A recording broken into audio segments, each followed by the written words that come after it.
Self-abandonment is not passive, it's a survival strategy. You learned that being real comes at a cost, so you created a false self. A self that smiles, agrees, forgives, and floats above the chaos. A self that asks for nothing, needs nothing, challenges nothing. But underneath that false self is the part of you that never got to speak. The part of you that remembers. The part that's still waiting for someone to say, I believe you.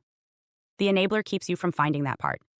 Not through violence, but through moral pressure, through emotional redirection, through their desperate need to preserve the story they've told themselves about the family, about the narcissist, and about their own goodness.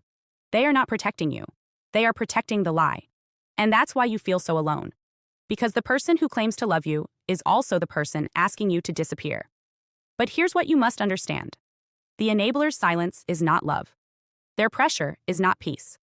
Their performance of unity is not family. And their requests for you to just move on are not about healing. They're about keeping things broken in ways that are familiar and manageable.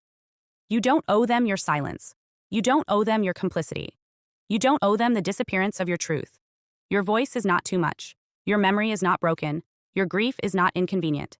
And your insistence on being seen is not a threat. It's a reclamation. The enabler may have trained you to believe that silence is noble. But what they were really saying was, don't make me look at what I allowed. That's not your burden. You're allowed to speak, even when they sigh, even when they shut down, even when they say, this isn't the time. Because if not now, when? The pressure to stay silent will come in waves. Guilt, shame, redirection, moral posturing.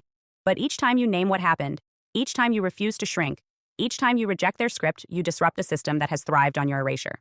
You do not have to make them understand in order to be free. You only have to stop silencing yourself.